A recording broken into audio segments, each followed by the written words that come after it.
विराट के सामने रबाडा क्यों रोए, इस पर आगे बातचीत करेंगे, लेकिन इससे पहले एक और बड़ी खबर से आपको रूबरू करा देते हैं और ये खबर है पाकिस्तान को लेकर। दरअसल मोहाली के मैदान पर विराट तूफान आया जिसको देखकर तिलमिलाया पाकिस्तान। अब आप सोच रहे होंगे कि दक्षिण अफ्रीका से मैच चल रहा है तो पाकिस्तान से क्या कनेक्शन निकल कर आ रहा है। दरअसल पाकिस्तान में विराट कोहली की बल्लेबाजी देखकर हर कोई सकते में आ चुका है। आज इसी डर पर बातचीत करेंगे। नमस्कार, आप देख रहे हैं हमारी ये खास पेशकश और मैं हूं राजीव मिश्रा। स्टूडियो में निखिल भाई हमारे साथ और विराट की कर्मभूमि से राजकुमार शर्मा जी लाइव जुड़ेंगे। इसके अलावा रितेंद्र सोडी हमारे साथ होंगे और इन सभी से चर्चा आज हम इस बात को लेकर करेंगे कि मैच तो दक्षिण अफ्रीका से था लेकिन डरता सहमता हुआ पाकिस्तान क्यों नजर आया। दरअसल पाकिस्तान में विराट कोहली के नाम को लेकर जो दहशत है वो दहशत हर मैच के बाद बढ़ती चली जा रही है और दक्षिण अफ्रीका के खिलाफ मैच विनिंग पारी खेलने के बाद ये दहशत इतनी बढ़ गई कि वहां के तमाम बड़े बड़े क्रिकेट एक्सपर्ट्स विराट कोहली का गुणगान करने लगे। जीता हिंदुस्तान और बौखलाया पाकिस्तान, और कुछ ऐसा ही नजारा था क्योंकि मैच तो जीता, विराट कोहली ने शानदार बल्लेबाजी की, लेकिन उसके बाद अगर पाकिस्तान में विराट कोहली की बल्लेबाजी की चर्चा और उनकी तारीफ की जाए तो उसके कई मायने भी निकलकर सामने आते हैं। निखिल भाई, ऐसा लग रहा है कि दरवाजे तो नहीं खुल गए कहीं और ये डर सता रहेगा विराट कोहली जाके वहां पिटाई करेंगे, इतनी तारीफ कर दो कि थोड़ा शांत रहे। नहीं, शांत रहे। मुझे तो ऐसा लग रहा है उनको कहीं खबर तो नहीं लग रही, या आपको ऐसा कोई खबर तो नहीं आई कि भारत सरकार ने अलाउ कर दिया है कि पूर्व पाकिस्तानी खिलाड़ी आके आईपीएल में काम कर सकते हैं। बाकी राजू भाई से पूछूंगा, ये मक्खन लगाने का काम कब से चालू कर दिया भाई?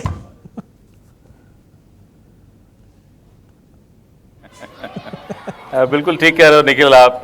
ऐसा अक्सर नहीं सुनने में आता कि जब पाकिस्तानी खिलाड़ी भारतीय खिलाड़ियों की तारीफ करें, लेकिन ये एक अलग सी बात है कि बहुत सारे फैन हैं विराट के पाकिस्तान में भी। बिल्कुल। और रितेंद्र, अगर हम थोड़े दिन पहले की बात करें, इमरान खान के साथ शाहिद अफरीदी बॉर्डर पर दौरा कर रहे थे और अचानक बॉर्डर से सीधे बैट बॉल पे उतर आए और फिर अब बैट बॉल के महारथी विराट कोहली की तारीफ कर रहे हैं।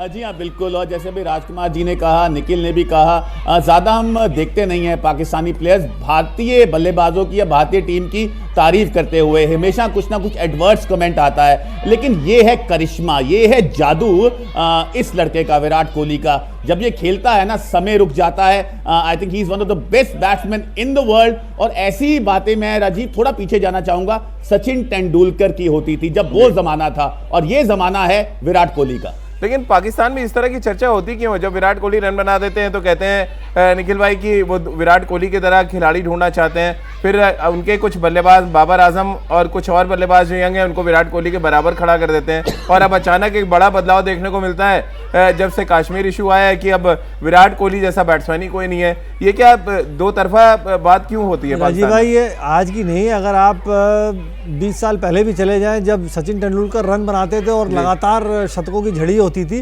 तो कहते थे कि इंजमामुल हक उनसे बेहतर खिलाड़ी है। अब विराट कोहली जिस तरीके से रन बना रहा है वो अब उनको कंपेयर करते हैं कि बाबर आजम से।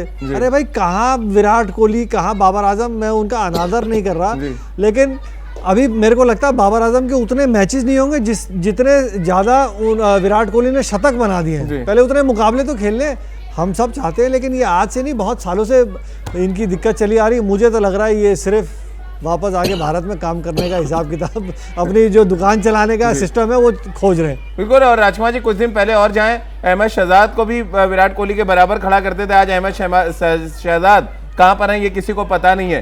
क्या ऐसे में विराट कोहली के बारे में इतनी तारीफ करना आपको लग रहा है वाकई अपनी दुकान खोलना चाहते हैं हिंदुस्तान में?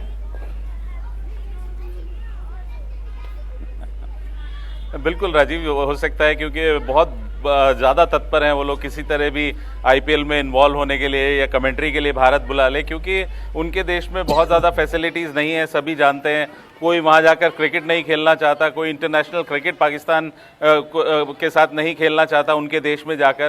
तो कहीं ना कहीं उनको हमेशा एक ही सपना रहता है कि वो भारत आकर खेलें या भारत वहाँ पर आकर खेले, और इसीलिए वो इस तरह की बातें कर रहे हैं। और वरना ऐसा कभी नहीं होता कि वो हमारे प्लेयर्स की तारीफ करें। जी रितेंद्र, कुछ कहना चाह रहे हैं, बहुत जल्दी से कहिए।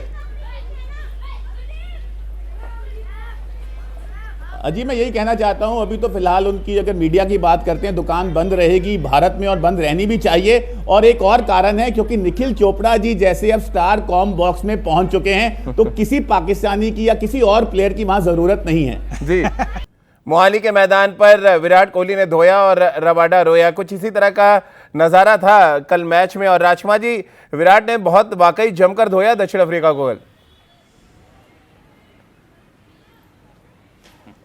बहुत शानदार बल्लेबाजी की और राजीव काफ़ी खुश थे वो कल अपनी बल्लेबाजी से, और जिस तरह चेज़ किया उन्होंने तो वो एक सेलिब्रेटिंग मूड में थे कि बहुत शानदार चेज़ हुआ है और बहुत शानदार बल्लेबाजी की उन्होंने। अपने कुछ शॉट, जैसे उन्होंने एक फ्लिक मारा छक्का और एक दो कवर ड्राइव, तो बहुत ही लाजवाब थे और बहुत शानदार निक में नज़र आ रहे थे वो, और बहुत मतलब एक्साइटेड थे, बहुत ज़्यादा खुश थे कल का मैच जीतने पर। बिल्कुल। और पाकिस्तान में तो मुरीद हो ही रहे हैं। अब हमने जॉन्टी रोड्स की भी बात सुन ली, उनकी लिस्ट में विराट कोहली नंबर 1 पर है। आप अभी मानते हैं निखिल कि अगर तीनों फॉर्मेट की बात की जाए तो वाकई विराट के आसपास कोई बल्लेबाज नहीं है मौजूदा मॉडर्न क्रिकेट में? जी राजीव भाई, जिस अंदाज से वो बल्लेबाजी करते हैं और ख़ास तौर से T20 देख लीजिए या एक दिवसीय क्रिकेट देख लीजिए, और मज़े की बात यह है कि उनके जितने शतक मैच विनिंग कॉज में आया है चेस करते हुए, तो दर्शाता है ये खिलाड़ी दबाव को कितनी बेहतरीन अंदाज से सोख के मुकाबला जिताने की कोशिश करता है।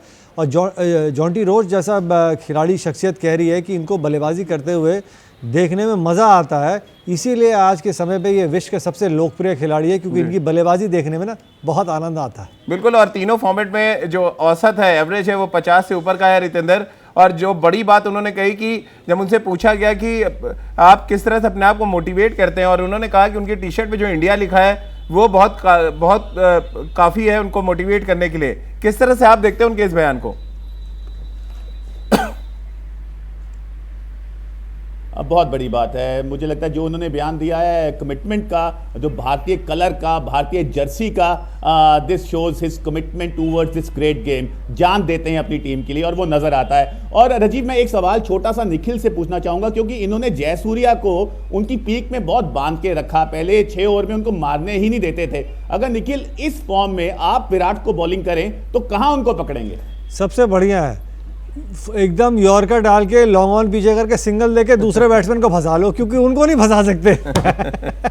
और ये इम्पैक्ट कितना पड़ेगा निखिल भाई, क्योंकि एक ही मैच बचा है सीरीज में, बेंगलुरु भारतीय टीम पहुंच भी चुकी है। क्या कुछ इम्पैक्ट पड़ेगा जब किसी इतने बड़े अंतर से आप हारते हैं?